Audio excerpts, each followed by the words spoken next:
He wins the contest, and this makes people notice him. Later that night, Percy and his wife go to a party that celebrates the hunting event. Many soldiers of similar rank are there. Even though Percy is skilled, he is the only one without any military awards. Some people at the party feel sorry for him. They quietly talk about how Percy is a good soldier, but his family has a bad reputation. His father is known for drinking and gambling, which has made others look down on them. I find it interesting how much social reputation weighed heavier than actual competence during these times. Perhaps Percy's entire journey is also an attempt to outrun his family's shadow. He's been rather unfortunate in his choice of ancestors. In March 1906, Percy gets ready to go to London. He has been called to the Royal Geographical Society. When he arrives, he meets Sir George Goldie, an important leader in the society. Percy has heard that Sir George has sent people on important missions around the world. Sir George tells Percy that only a small part of Bolivia has been mapped. The Amazon area is still mostly unknown. The land is full of rubber trees that bring in a lot of money. But now, Bolivia and Brazil are fighting over where the borders are, and both countries want Britain to help before it turns into war. Sir George offers Percy the job of mapping these unknown areas. Percy first asks for a more famous mission, hoping to build his name faster. I can't help but see Percy's ambition shining through here. There's a hunger for legacy that seems to drive him beyond logic at times. But Sir George says this is not a normal mapping job. The area is dangerous, with harsh weather, deadly sicknesses, and tribes that might not be friendly. If Percy succeeds, it will bring him a lot of respect. When Percy goes back home, he tells his wife about the offer. She supports him because she knows Percy is doing this to improve their future. I'll not know you when you return. You must go, I know that. In April 1906, Percy started his journey to the Amazon. On the ship, he meets Henry Costin, who is supposed to help him. Percy feels annoyed because they have been traveling together for a week but haven't talked properly. Costin says he was watching Percy to see if he was really ready for the tough job ahead. Percy tells him that this mission is very important for his name and future. This admission struck me as both honest and tragic. Percy is not hiding the fact that this is as much personal as it is professional. My reputation as a man rests entirely on our success. Later, they receive new orders to map the Ver River, which is part of the area Bolivia and Brazil are fighting over. This river goes through thick forests, and they will start their job from a place called Fenda Jacobina, near a rubber plantation. By July 1906, Percy and his team reached eastern Bolivia, a place that has never been mapped before. They visit the Fenda Jacobina Opera House, where they meet a young soldier named Manley. Manley gives them a message from the Border Commission telling them to stop the mission because of the war dangers, but Percy refuses to stop. He asks Manley to send a message back, saying they will continue. Percy also tells Manley to find local guides. This moment foreshadows a key theme in the story: Percy's dependency on those he underestimates, especially the natives and their knowledge. Manley says the only way to get a guide is to buy an Indian slave from a man called Baron, who owns the plantation.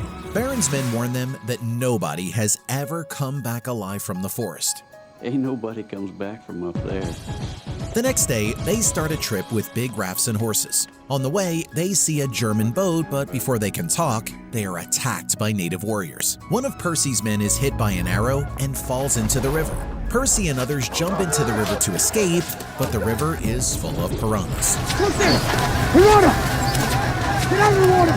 Percy and Costin get back onto the raft, but one man is killed by the fish after getting stuck in a net. Even after this, they keep going. They stop at a safe place to rest. Manley gets very sick, coughing up blood, while Costin's hand is badly infected. Percy asks the guide how far they still have to go. The guide says it will take more weeks. The guide also tells them stories of the place, saying it is dangerous but has gold and rubber. He talks about an old city deep in the jungle, older than England, but only known in native stories. Percy does not believe him. I wonder if Percy's skepticism here is a shield against hope. Perhaps he fears that believing in myths will make him appear foolish, like the explorers before him. Siempre es peligroso.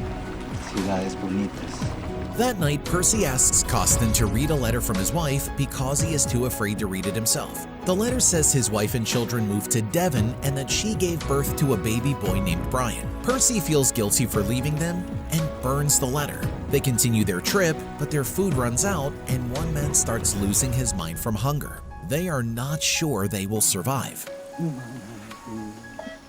Mr. Costa. After many hard weeks, they finally reach the upper part of the river, a place no white explorer has been to before. Their guide runs away, but they expect this since his job was only to bring them there. They go deeper into the jungle and hunt a wild boar, which becomes their only food for the trip back. During the trip, Percy finds broken pottery. He starts thinking the guide's stories might be true. It becomes clear that even though the area is unknown to them, people have lived there long before. Percy starts believing an ancient city might really exist. I feel this marks the true turning point. Percy moves from explorer to believer, and from here his journey becomes more personal and spiritual. After finishing their job of mapping the river, they return home. Percy is welcomed as a hero and called the bravest explorer of his time. You are England's bravest explorer. Later, Percy meets James Murray, a biologist and explorer. Murray has read Percy's articles about the slave trade. Percy tells him that the Amazon tribes should be respected and protected. Murray suggests they go back to find the lost city instead of just mapping borders. Murray's suggestion complicates everything. I find it ironic that the man who later turns into Percy's greatest burden is also the one to reignite the quest for Z.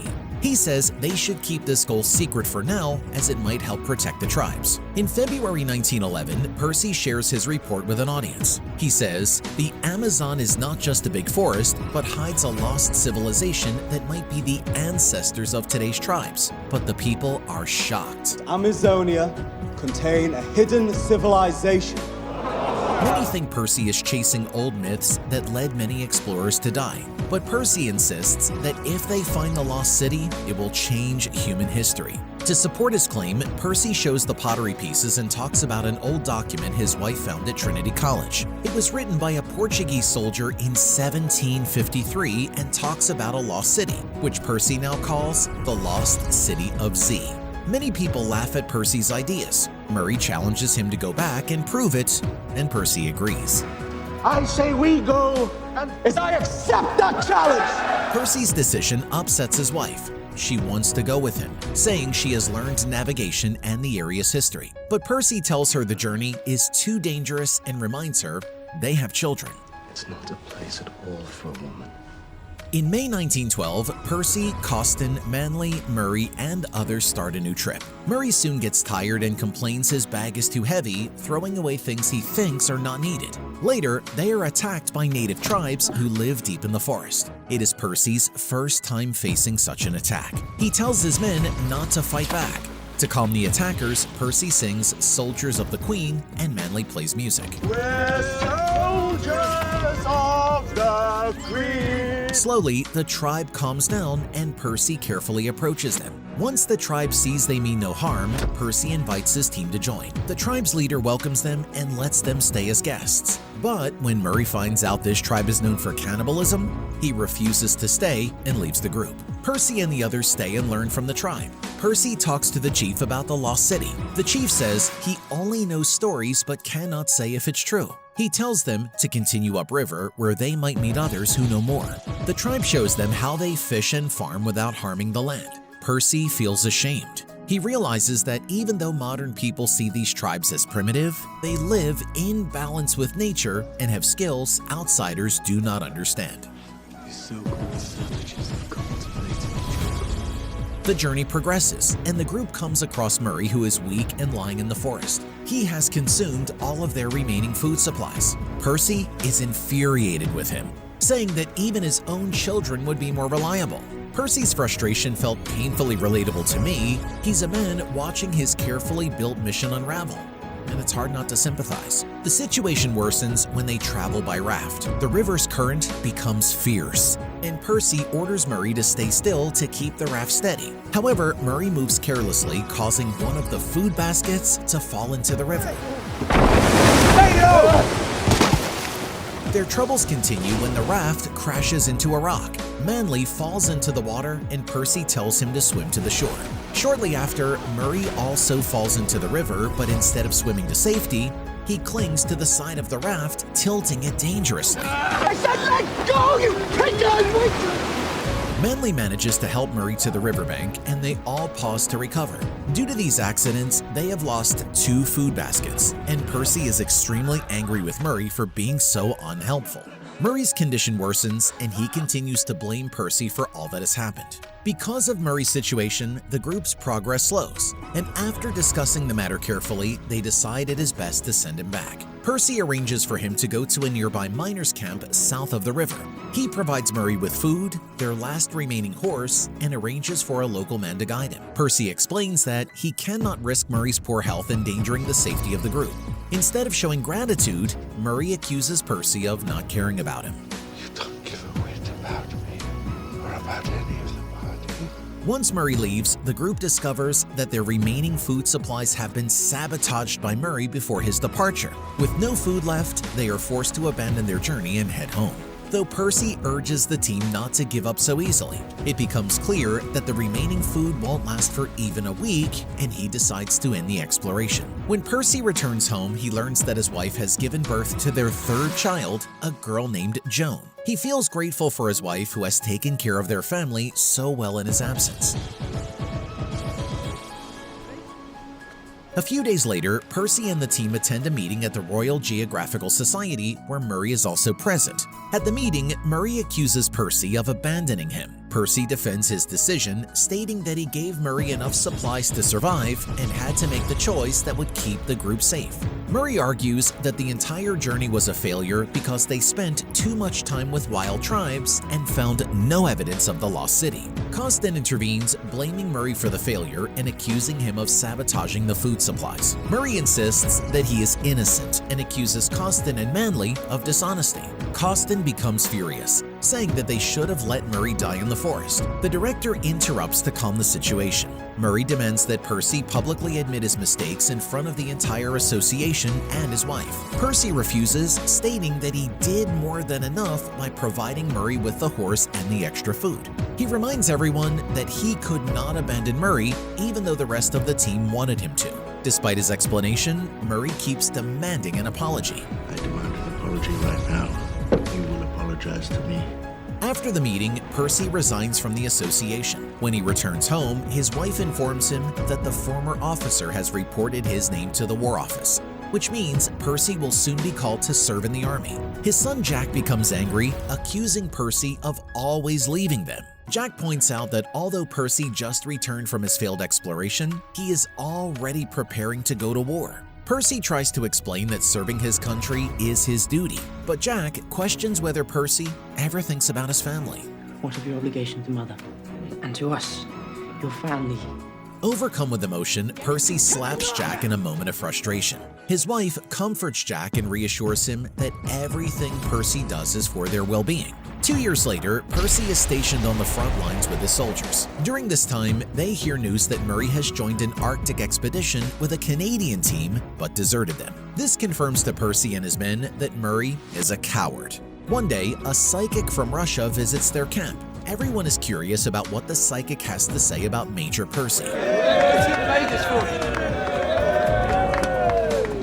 The psychic tells him that the place he has been searching for is even greater than he imagines. She says that his spirit will not find peace until he discovers it, as it is his destiny. On September 26, 1916, Percy and his troops prepare for an attack on the enemy. He encourages his men to fight bravely for their families and comrades. Unfortunately, Percy is shot during the assault. Although he survives, the wound affects his eye, and the doctor tells him that while he will live, continuing his explorations would be too risky. You weren't supposed to glory in death. Percy is heartbroken as finding the lost city was the most important dream of his life. This is where I see Percy as the archetype of the tragic dreamer, wounded not just in body, but in spirit. In 1923, Percy decided to retire from his military duties. After his retirement, a journalist visits him, saying that many readers are eager to know what Percy has been doing since the end of the war. Percy tells the journalist that he is now living a normal life and doing well. The journalist also mentions that Percy's South American journey has greatly inspired people in the United States, creating a wave of interest in exploration. He adds that Dr. Hamilton Rice is preparing an expedition to Brazil with modern tools like radios and airplanes. Many people have already signed up for the expedition. Percy listens quietly, expressing only his hope that these explorers will respect and protect whatever they discover. This line struck me. I sense a more humbled Percy here, someone who perhaps regrets how much he once wanted to conquer the unknown rather than respect it. Let us hope that Dr. Rice, with all his arms, does not destroy what he wishes to discover. One day, Jack is practicing his shooting by hunting rabbits. Percy walks up to him and hands him a necklace he once received from the Green Tribe. Jack asks his father if he still believes in the Lost City. Percy doesn't answer with words, but simply nods. Jack then says he wants to join his father on an expedition to find the Lost City. Percy, however, says no, explaining that he is too old for such a dangerous journey. You and I, together, could find the city once and for all. Jack argues that they can't let the Americans, who might destroy the city with their weapons, take over the search. Jack's fiery idealism mirrors his father's, but I couldn't help wonder if this is history repeating itself, another generation chasing a mirage. He insists that they should be the ones to find the city first and protect it. After thinking for a moment, Percy agrees, but he says Jack must first convince his mother to let him go. Jack talks to his mother later and admits that the journey is dangerous, but he reminds her of the advice she always gives about living beyond one's comfort zone. Hearing her own words used back at her, Jack's mother feels trapped. You've just used my very own words against me, and how can I refute them? They are my own. She never expected to have her own advice used against her, so in the end, she agrees to let Jack go with his father. Percy also invites his old friend Costin to join them. Costin refuses, saying he can't leave his wife and child behind, and he also cannot afford the costs of the expedition. Percy begins to suspect that Costin no longer believes in the Lost City, but Costin explains that it's not the city he doubts. He wonders if finding it will actually give them all the answers they hope for. On December 3, 1924, Percy announces to the press that he would return to the jungle to search for the Lost City of Z, this time with his eldest son Jack. The Royal Geographical Society agrees to help fund the expedition. The head of the society even apologizes for not trusting Percy in the past, especially during the conflict with Murray. At the event, Percy shows the media a compass he has kept for 20 years, saying it will be a symbol of his journey. When we reach Z, I shall send it to you as a sign.